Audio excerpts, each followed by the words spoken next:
मैंने आपको last class में डिटरमिनेंट ऑफ मनी सप्लाई कराया। डिटरमिनेंट ऑफ मनी सप्लाई में मैंने आपको डिसाइड करके दिखाया कि किस तरह से मनी सप्लाई के जो मेन डिटरमिनेंट हैं, कुछ डिटरमिनेंट के साथ पॉजिटिव रिलेशन है और कुछ डिटरमिनेंट के साथ नेगेटिव रिलेशन है। मैंने आपको ये करके दिखाया था। उसी कंटेंट में आगे चलते हैं। थोड़ा सा आपको स्पेसिफिक नॉलेज दे करके हम आपको दिखाएंगे कि मनी सप्लाई का क्रिएशन कैसे करते हैं, ठीक है, जो कि आज का मैंने आप लोगों को पीडीएफ सेंड कर रखा है। देखिए, the money supply curve. Money supply curve पढ़ने से पहले मैं एक प्रीवियस नॉलेज थोड़ा सा देना चाहूंगा। इससे क्या होगा कि आपका जो कंसेप्ट है प्रॉपर क्लियर होगा। देखिए, क्लास मैंने बताया था कि जो मनी सप्लाई का प्रोसेस मैंने लिख रखा है, आप नोट डाउन कर लीजिए कि मनी सप्लाई का प्रोसेस किस पे डिपेंड करता है। वो डिपेंड करता है मल्टीप्लायर पे। और कौन सा मल्टीप्लायर? इस मनी मल्टीप्लायर। हमने मनी मल्टीप्लायर की बात किया था और आपको बताया था क्लास की जो मनी मल्टीप्लायर होता है कैसा होता है। आपको थोड़ा सा नॉलेज पीछा देता हूँ। आपको पढ़ाया था कि मनी इज इक्वल टू जो टोटल मनी होती है, मनी स्टॉक होता है, वो करेंसी प्लस डिपॉजिट होता है, ठीक है। तो मनी सप्लाई दो चीजों पर डिपेंड कर रही है, करेंसी और डिपॉजिट पर।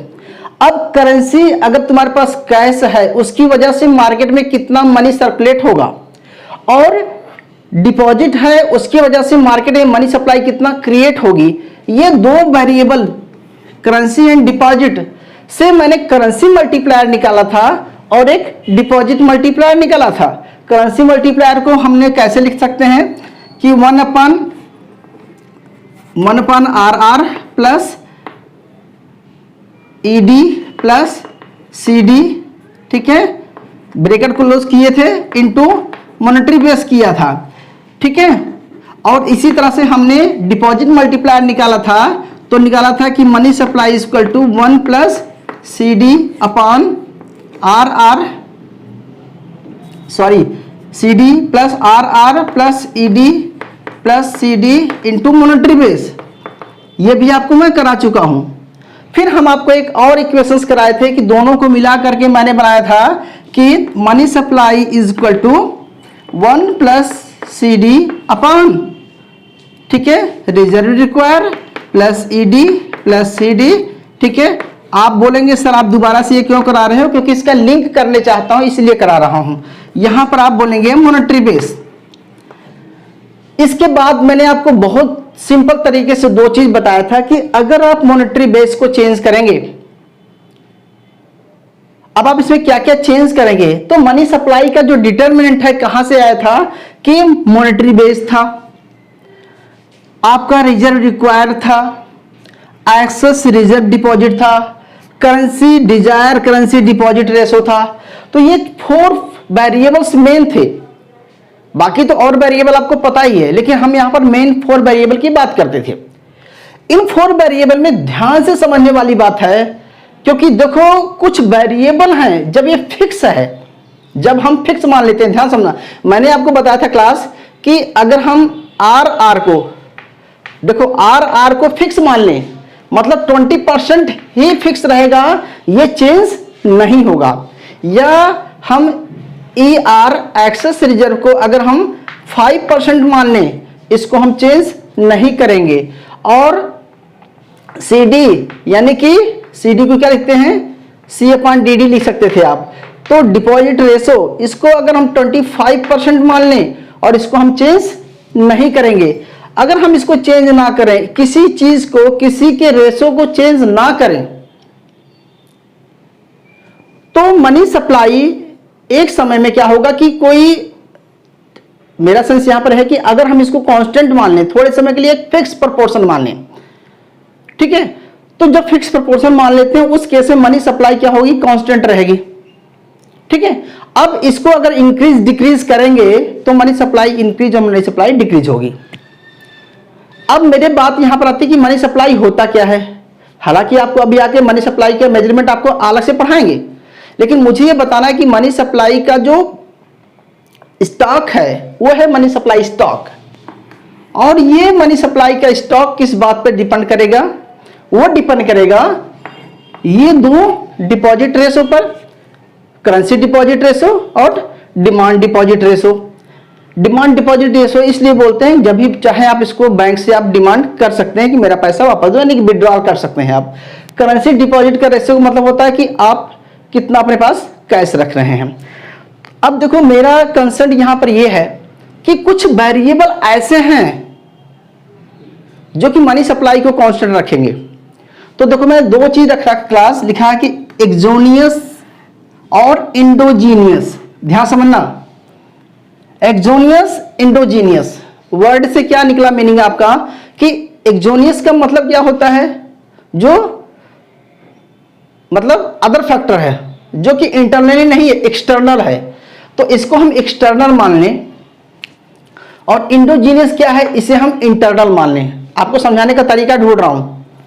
इंटरनल का मतलब यह हुआ कि जो इंटरनली चेंज होता है, मतलब अगर बैंक में आप 1,000 रुपए जमा करके आते हैं तो बैंक उसका कितने गुना बना लेगा, 1 टाइम, 3 टाइम, 3 टाइम, 4 टाइम, वो डिपेंड करेगा मल्टीप्लायर पे। हमने पिछली क्लास में आपको बताया कि अगर मॉनेटरी बेस मान के चलो आरबीआई मार्केट में अगर 3,000 रुपीज, अगर मार्केट में 3,000 रुपीज सर्कुलेट कर देती है, ठीक है, मॉनेटरी बेस 300 कर लीजिए, या 300 अगर सर्कुलेट कर देती है और मार्केट में सीआरआर, एसएलआर ये सब है, ये गिवन है आपका, तो मार्केट में टोटल जो मनी की सप्लाई होगी 7,000 हो जाएगी। क्यों? क्योंकि मनी मल्टीप्लायर यहां पर 2.5 है, तो यानी कि मनी मल्टीप्लायर इन दोनों के मल्टीप्लायर निकलेगा। अगर इसको आप निकालेंगे तो मल्टीप्लायर निकलेगा, तो 2.5 निकलेगा शायद, और इंटू जो भी निकलेगा आप निकाल लेना। सिर्फ मेरा कहने का तात्पर्य यहां पर है कि मार्केट में मनी सप्लाई मल्टीप्लायर की वजह से क्या होगा, वो चेंज हो जाएगा। अच्छा, लेकिन मल्टीप्लायर की वजह से चेंज कब होगा? चेंज होगा वो कई रेशो पर डिपेंड कर रहा है। तो ये रेशोज जो हैं, जो सीआरआर है, ईआर है, ईडी है, ये रेशो ही तो हैं जो कि मनी सप्लाई को चेंज करेंगे। अच्छा, तो इसके पहले आपको दो चीज और बता दूं, फिर मेन पॉइंट पे आता हूं। क्लास आपको ये सब चीजें लास्ट क्लास में कराया था, तो मैं दो चीजें और बताया था कि मनी सप्लाई जो है वो मनी मल्टीप्लायर अप्रोच है। मनी सप्लाई कौन सी अप्रोच है? मनी मल्टीप्लायर अप्रोच है। क्यों? क्योंकि इसी को तो आप बोल रहे हैं क्लास मनी मल्टीप्लायर। ये आपका मनी मल्टीप्लायर है। एक मिनट, आवाज थोड़ा और आपको सुनाई दे रही होगी। ये आपका मनी मल्टीप्लायर है। तो ये मनी मल्टीप्लायर अप्रोच, तो मनी सप्लाई किस पे डिपेंड कर रही है? मनी मल्टीप्लायर अप्रोच पे। तो देखो हमने लिख रखा है क्लास इसको कि ये मनी मल्टीप्लायर है, और money multiplier equal to 1 plus C D R R E D plus C D. इसको हम पढ़ा चुके हैं आपको, ठीक है। फिर आपको थोड़ा सा ले जाते हैं कि इस मनी सप्लाई को हम क्या कहेंगे?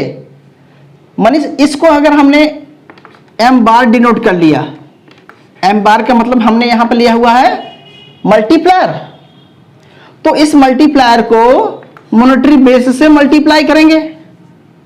तो जब मल्टीप्लाई करेंगे तो आपका मनी सप्लाई निकल आएगा, जिसे हमने बताया है आपको। अब देखो क्लास 2-3 चीजें आपको समझना है। पहले एक समझना है कि ये वेरिएबल, मैंने सिर्फ 4 वेरिएबल लिया हुआ है, सिर्फ 4 वेरिएबल है। बुक में 6-7 वेरिएबल है। अभी 4 वेरिएबल के पॉइंट अभी समझा रहा हूं आपको।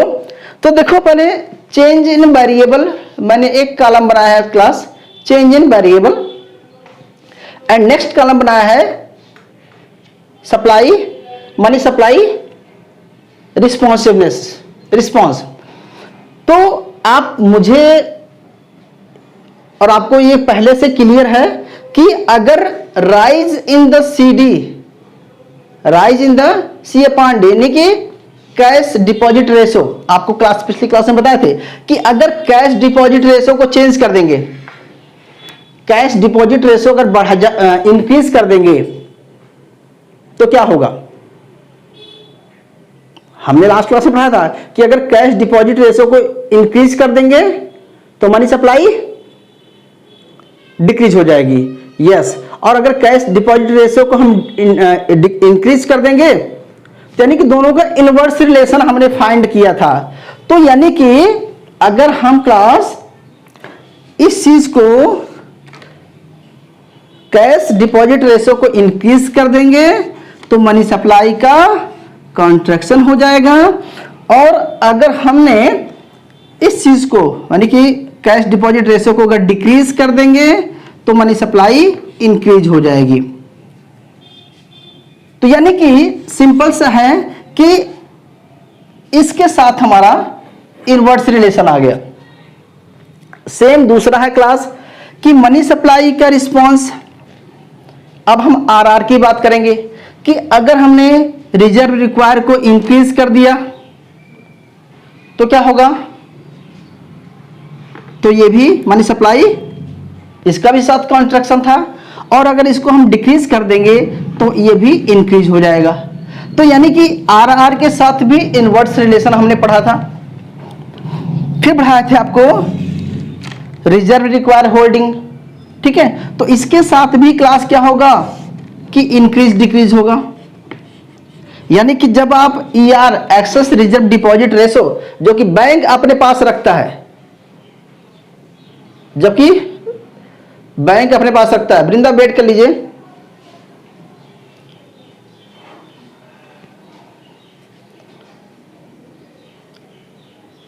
ब्लर है बेटा,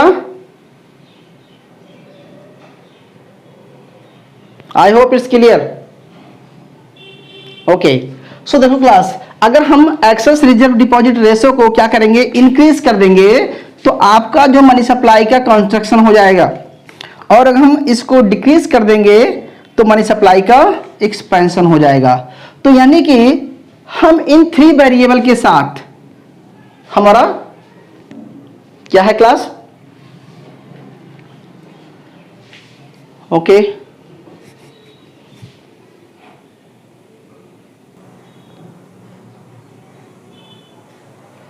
सो क्लास देखो, हमने क्या किया था, हमें आपको बताना था कि जो मनी सप्लाई के साथ ये थ्री वेरिएबल का इनवर्स रिलेशन है, लेकिन मॉनेटरी बेस का, जैसे हमने बताया था क्लास, जैसे मॉनेटरी बेस के साथ अगर मॉनेटरी बेस इंक्रीज कर देंगे, मॉनेटरी बेस इंक्रीज कर देंगे तो डायरेक्ट, और मॉनेटरी बेस को अगर मतलब डिक्रीज के साथ डिक्रीज होगा, इनकी के साथ मनी सप्लाई इंक्रीज होगी। तो फाइनली मैं इसको थोड़ा सा मिटा रहा हूं, ठीक है, इतना समझ में आ गया होगा। ओके, अब देखो क्लास, सिंपल सा तरीके से पढ़ते हैं, कुछ है नहीं।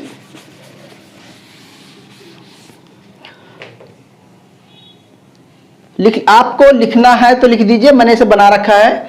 आपको लिखना है कि CD के साथ CD मनी इंक्रीज होगा तो मनी सप्लाई डिक्रीज होगी।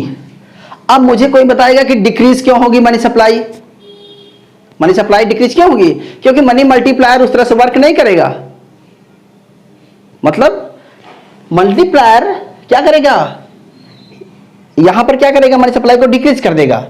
और अगर इसको हम दूसरा लेते हैं, आर को अगर हम इंक्रीज करेंगे तो भी मनी सप्लाई डिक्रीज होगी, और ER को हम इंक्रीज करेंगे तो भी मनी सप्लाई हमारा डिक्रीज होगा।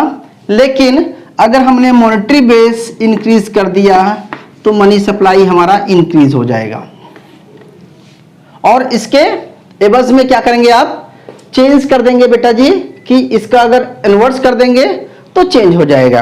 अच्छा, अब मैं मेन टॉपिक पे आता हूं कि आपको बताना था कि जब मनी सप्लाई कर्व कैसे बनाएंगे, ठीक है। तो हमने मैक्रो इकोनॉमिक्स में भी मनी सप्लाई पढ़ के आए थे।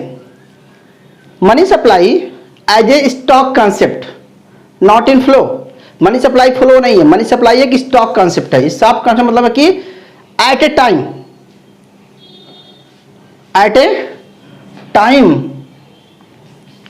एक मिनट बेटा मैं थोड़ा सा चेंज करता हूं।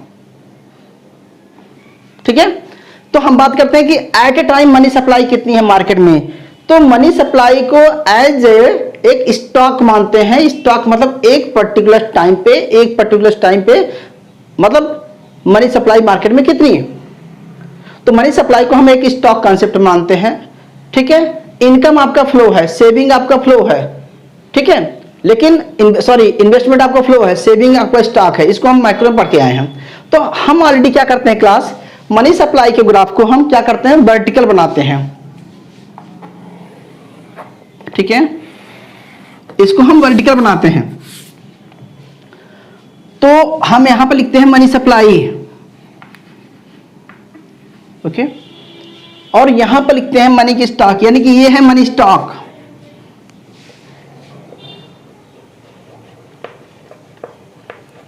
ये है मनी स्टॉक। तो यहां पर हमने मनी स्टॉक लिया हुआ है, ये आपका मनी सप्लाई है, ठीक है।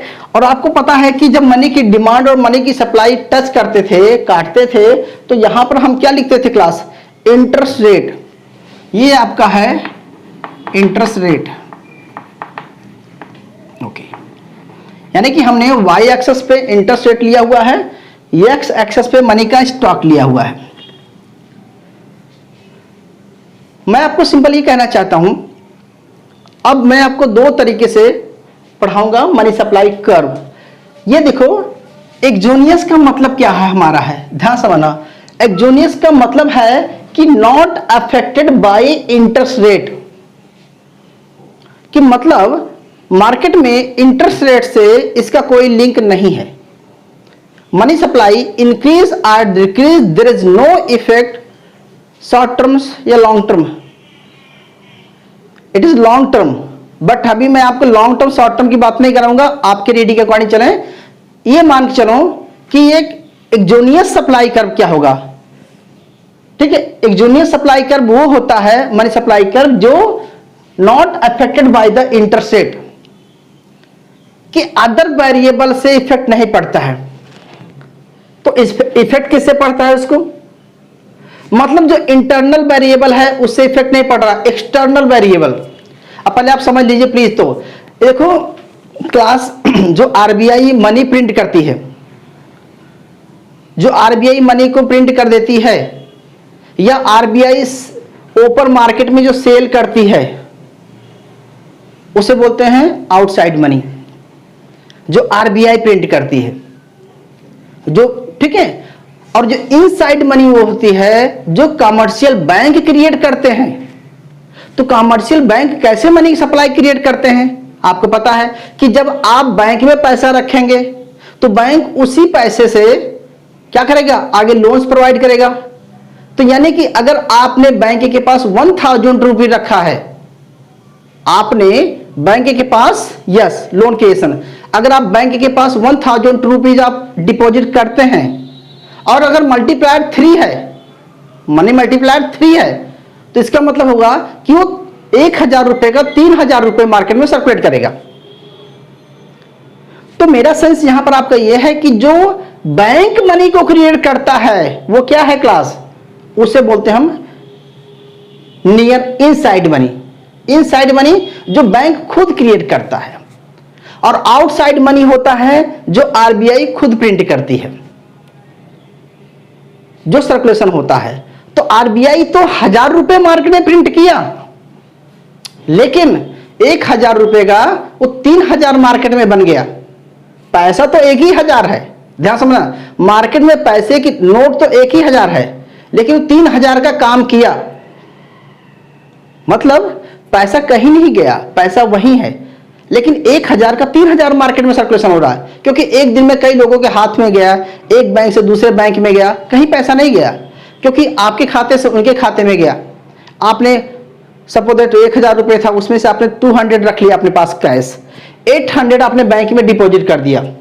800 बैंक में डिपॉजिट करेंगे तो बैंक उसमें का CRR 20% है। 20% रखने के बाद 5% जो है ER रखने के बाद वो क्या करेगा, आगे लोन दे देगा।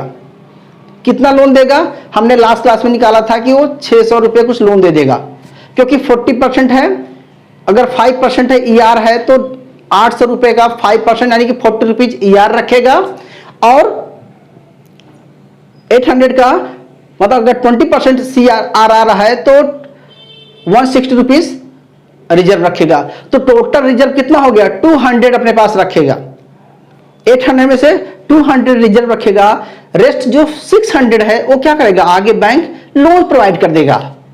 तो लोन प्रोवाइड करेगा 600, तो जो बैंक में 800 जमा हुआ है वो मल्टीप्लायर वर्क करेगा।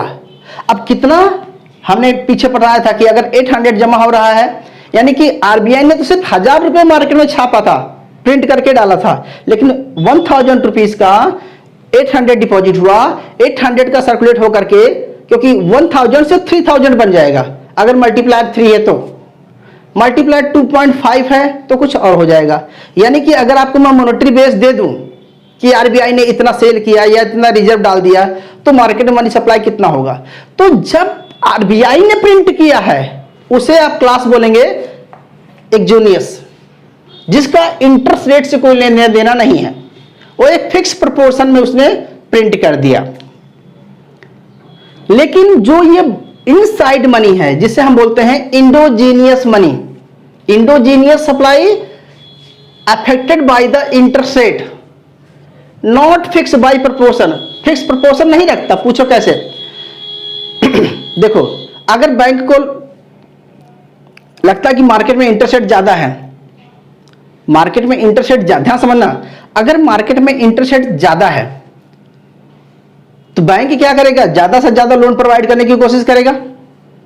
और एज ए कस्टमर आप क्या सोचेंगे, क्यों, क्योंकि आपको अगर बैंक ज्यादा इंटरेस्ट रेट पे कर रहा है तो आप अपने पास कैश नहीं रखेंगे, कैश डिपॉजिट रेशियो आपका कम हो जाएगा और आप ज्यादा से ज्यादा पैसा बैंक में रखेंगे। बैंक के पास बहुत सारा पैसा आएगा, क्यों, क्योंकि आप कैश अपने पास नहीं रखना चाहते, बिकॉज कैश डिपॉजिट रेशियो जो है कम हो गया है। क्यों, क्योंकि मार्केट में इंटरेस्ट रेट बेटर है। तो इंटरेस्ट रेट ज्यादा बढ़ेगा तो मनी सप्लाई ज्यादा होगी, और इंटरेस्ट रेट कम होगा तो मनी सप्लाई कम हो जाएगी।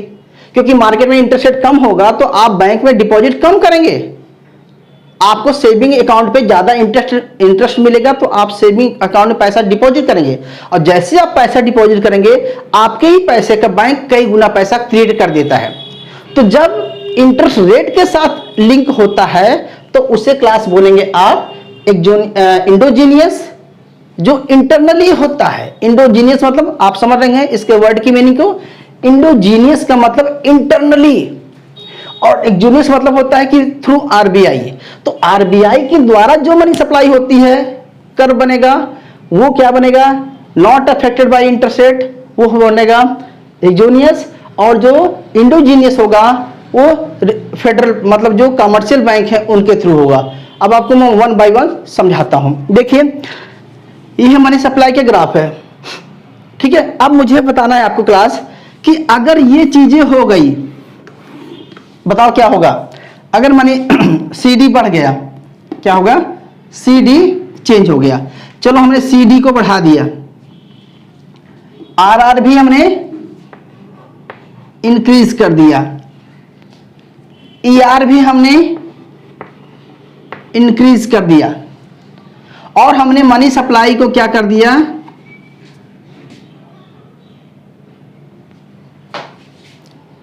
बेटा हमने मनी सप्लाई को, मॉनेटरी बेस को हमने कम कर दिया।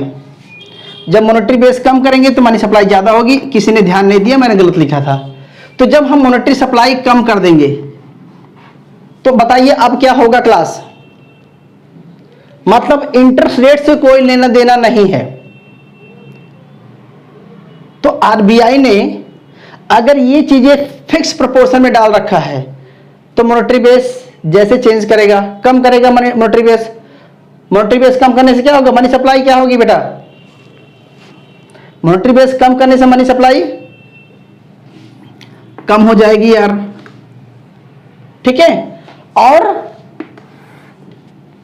इन तीनों चीजों को बढ़ाने से मनी सप्लाई भी कम हो जाएगी। तो यानी कि ये सारे वेरिएबल क्या करते हैं, मनी सप्लाई को कम कर देंगे। तो आपका जो ग्राफ बनेगा वो क्या बनेगा, ये हो जाएगा, जिसे बोलेंगे हम मनी सप्लाई M1 हो गया। यानी कि आप ऐसा बोल लीजिए। अब M था, नॉट था, M1 हो गया। थोड़ा अच्छा नहीं लग रहा यार।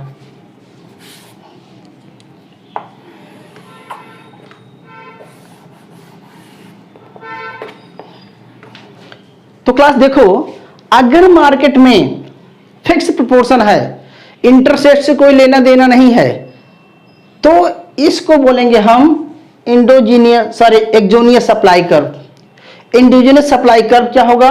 शिफ्ट होगा लेफ्ट हैंड में। लेफ्ट हैंड में शिफ्ट कब होगा?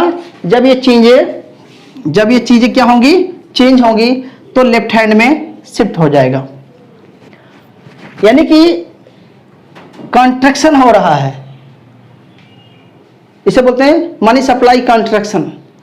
जब कॉन्ट्रैक्शन हो रहा है तो पीछे की तरफ आ रहे हैं, ठीक है। और अगर हमने इसको क्लास क्या किया, दूसरा है, अगर हमने इसको चेंज कर दिया, आप इसी में बना लीजिए, ग्राफ में बना लीजिए डायरेक्ट।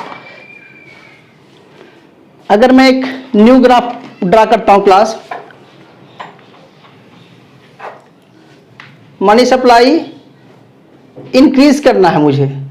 जब मनी सप्लाई इंक्रीज करना है तो यानी कि क्या मतलब होता है कि मॉनेटरी बेस क्या होगा? इंक्रीज हो जाएगा, क्योंकि मॉनेटरी बेस इंक्रीज होगा तो मनी सप्लाई इंक्रीज होती है, हम पढ़ के चले आए हुए हैं। फिर आपको पता है कि ER क्या करेंगे आप? डिक्रीज कर देंगे। RR क्या करेंगे आप? डिक्रीज कर देंगे। और CD क्या करेंगे आप? डिक्रीज कर देंगे। यानी कि अगर ये RBI ने, रिजर्व बैंक ऑफ इंडिया ने, RBI ने, फेडरल बैंक ने अगर ये चीजें चेंज किया तो क्या होगा कि मनी सप्लाई शिफ्ट क्या हो जाएगी? राइट हैंड में बढ़ जाएगी। और अगर उसने डिक्रीज कर दिया, इन चीजों को इंक्रीज कर दिया, तो लेफ्ट हैंड हो जाएगा। तो क्लास देखो, ये क्या था कि M2 हो गया, यहां से यहां आ गया, यहां से यहां आ गया। तो जब हम मनी सप्लाई को वर्टिकल रखेंगे, इंटरेस्ट रेट से कोई मतलब नहीं है। इंटरेस्ट रेट चाहे इतना रहे, चाहे इतना रहे, चाहे ये रहे, ठीक है, इससे मनी सप्लाई का कोई रिलेशन नहीं है। तो बोलेंगे हम उसे एक्सोनियस मनी सप्लाई कर्व। क्लियर है? प्लीज नोट डाउन कर लीजिए।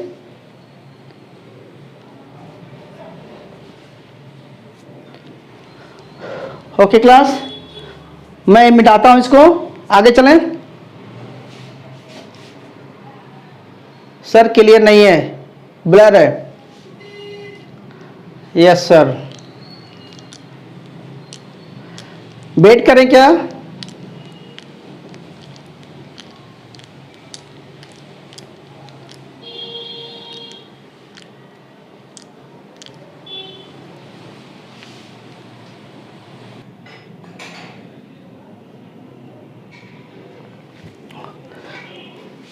ओके, आई होप क्लियर है। मैं थोड़ा सा ये बताना चाहता हूं क्लास की, अब क्या करेंगे, दूसरा पढ़ेंगे जो इंडोजीनियस सप्लाई कर्व है। जो इंडोजीनियस सप्लाई कर्व है, जैसा कि आपको बताया कि वो मार्केट में इंटरेस्ट रेट से इफेक्टिव होता है। जब कोई चीज इंटरेस्ट रेट से इफेक्टिव होगा तो इसका मतलब है कि वो सप्लाई कर्व अपवर्ड स्लोपिंग होगा। और जब अपवर्ड स्लोपिंग सप्लाई कर्व हो जाएगा तो वो कर्व जो है इंडोजीनियस मनी सप्लाई कर्व होगा, जो affected by the interest rate होगा। लेकिन इसका मतलब है कि नॉट फिक्स प्रोपोर्शन, मतलब CRR, SLR ये सब फिक्स प्रोपोर्शन में नहीं रहेंगे, ये भी चेंज होते रहेंगे। जैसे ध्यान समझना, अगर RBI ने CRR को चेंज कर दिया, 20% से 10% कर दिया, तो इसका मतलब क्या हुआ कि इसका मतलब होगा कि कमर्शियल बैंकों को अपने पास रिजर्व ज्यादा मिलेगा, उनके पास पैसे की अवेलेबिलिटी ज्यादा हो जाएगी, तो वो आगे मार्केट में लोन्स ज्यादा प्रोवाइड करेंगे। या ऐसा करते कि एक्सेस रिजर्व RBI ने चेंज कर दिया, जैसे एक्सेस रिजर्व चेंज करेंगे तो बैंकों के पास पैसा अवेलेबिलिटी ज्यादा हो जाएगी, तो जब अवेलेबिलिटी ज्यादा हो जाएगी तो आगे लोन प्रोवाइड करेंगे।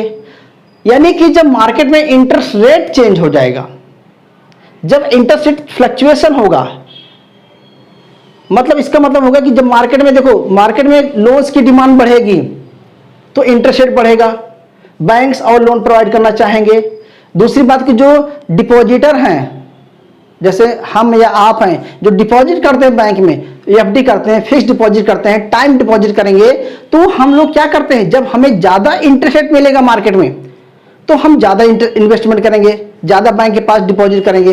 उससे क्या होगा कि बैंकों के पास मनी की या फंड की अवेलेबिलिटी बढ़ जाएगी और आगे वो ज्यादा लोन्स प्रोवाइड करेंगे। तो यानी कि मार्केट में इंटरेस्ट रेट के अकॉर्डिंग जब सप्लाई चेंज होती है, इंक्रीज डिक्रीज होती है, लेकिन ये इंक्रीज डिक्रीज कब होती है, जब मॉनेटरी बेस चेंज होगा। हमने अभी थोड़ी देर के लिए इसको फिक्स माना था, एक फिक्स प्रोपोर्शन थोड़ी देर के लिए माना था, ठीक है। लेकिन ये मतलब ये जो मार्केट के अकॉर्डिंग मतलब सीधे सा है कि यहां इंटरेस्ट रेट को कांस्टेंट माना था, यहां हम इंटरेस्ट रेट को कांस्टेंट नहीं मानेंगे। क्यों? क्योंकि बैंक को प्रॉफिट लेना है, तो बैंक क्या करेगा, अपने इंटरेस्ट रेट के लिए वो मनी सप्लाई को सर्कुलेट करेगा, इंक्रीज डिक्रीज करेगा। तो इसी को ग्राफ में समझ लीजिए।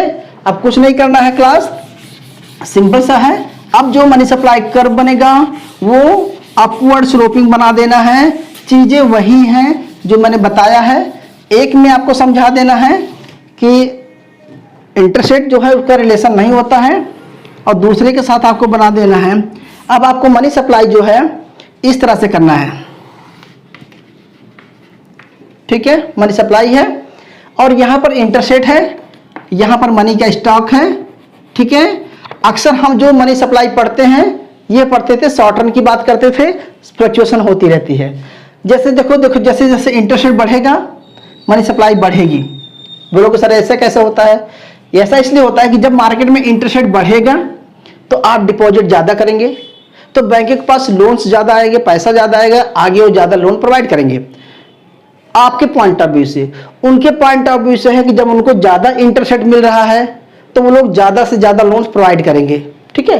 तो मनी की सप्लाई इंक्रीज डिक्रीज होगी। अच्छा, कब होगी? अब मनी सप्लाई इधर कब आएगी? मनी सप्लाई लेफ्ट हैंड में कब आएगी? क्योंकि आपको पता है कि जब हम मॉनेटरी सप्लाई मॉनेटरी बेस क्या करेंगे, मॉनेटरी बेस डिक्रीज कर देंगे और क्लास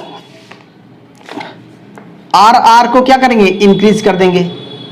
तो बेसिकली आपको ध्यान देना है कि जब हम इंडोजीनियस मनी सप्लाई की बात करेंगे तो सिर्फ आर और मॉनेटरी बेस की बात करेंगे, रिजर्व की बात करेंगे, जो कि चेंजेबल है, लेकिन इंटरेस्ट रेट के साथ उसको लिंक कर देंगे, ठीक है।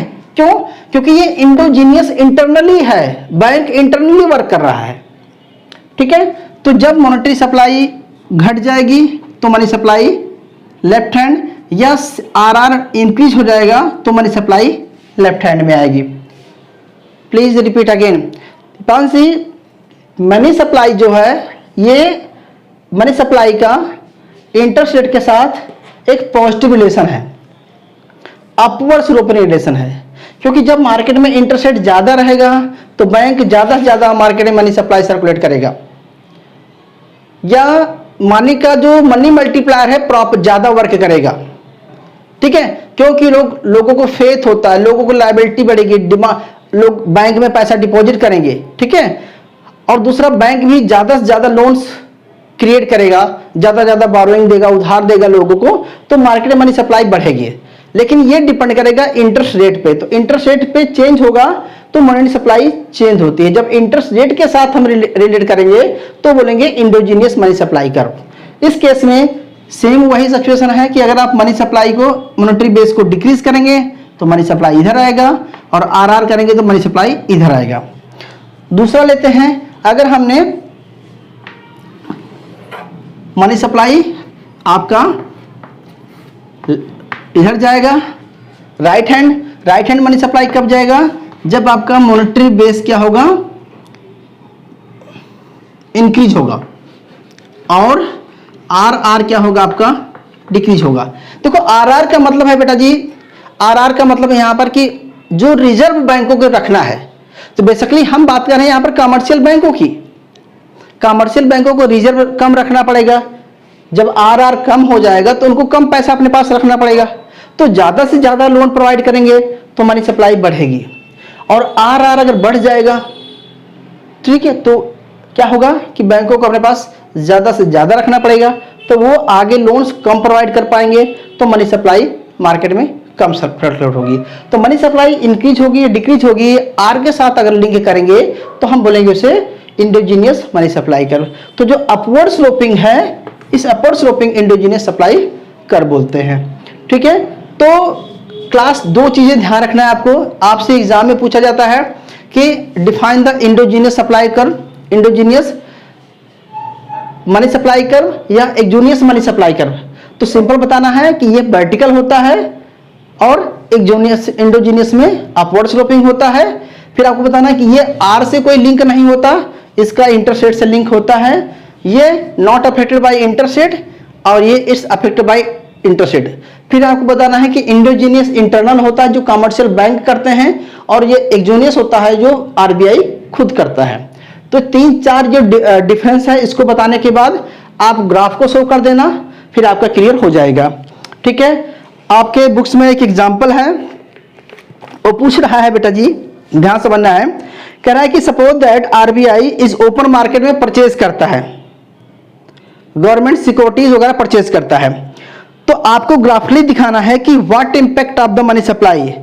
ठीक है, मनी सप्लाई इंडोजीनियस और मनी सप्लाई एक्सोनियस। सिंपल बात कर रहा है कि अगर आरबीआई मार्केट में, ओपन मार्केट ऑपरेशन में परचेज करता है, क्या करता है, इको समझ नहीं आ रहा, परचेज करता है एक्सोनियस, अरे एक्सोनियस इंडोजीनियस क्या करे बेटा, समझ नहीं आया। मुझे आपको यह बताना था कि अगर money supply open market operation में RBI money supply increase decrease करता है, तो अगर उसको ग्राफ बनाना आ जाए तो कैसे बनाएंगे, तो सिंपल एक ग्राफ सीधा वर्टिकल बना देंगे। इसका मतलब होता है कि मॉनेटरी बेस चेंज हो रहा है। अगर ओपन मार्केट ऑपरेशन की बात कर रहा है, इसका मतलब MS vertical, yes MS vertical होगा। ठीक है, एमएस वर्टिकल होगा इंडोजीनियस कर्व में, और एक इंडोजीनियस में अपवर्ड स्लोपिंग होगा और एक्सोनियस में क्या होगा, वर्टिकल होगा। तो 2 यही दिखा देना है याद, लेकिन याद रखना है आपको, अगर ओपन मार्केट की बात कर रहा है, इसका मतलब मॉनेटरी बेस चेंज हो रहा है। दोबारा बताना सर, देखो दोबारा का मतलब बेटा जी, देखो बोल क्या रहा है, ध्यान से मैंने आपको बोल क्या रहा है, बोल ये रहा है कि अगर मॉनेटरी बेस चेंज हो रहा है, देखो अब मॉनेटरी बेस का मतलब होता है कि मार्केट में मनी सप्लाई चेंज हो रही है, यानी कि आरबीआई चेंज कर रहा है सिस्टम को, यानी कि या तो मॉनेटरी ओपन मार्केट में सेल कर रहा है या तो ओपन मार्केट में परचेज कर रहा है। तो सेल करेगा, मैंने क्या बोला था आपको, यस परचेज करता है। अगर गवर्नमेंट परचेज करेगा तो क्या होगा बताइए, अगर परचेज करेगा बेटा, एक्सक्यूज मी, बताओ, अगर ओपन मार्केट में आरबीआई परचेज करता है तो मार्केट में इंडोजीनियस सप्लाई कर क्या होगा, MS increase, yes MS increase होगा, और एक्सोनियस में भी दोनों में इंक्रीज होगा।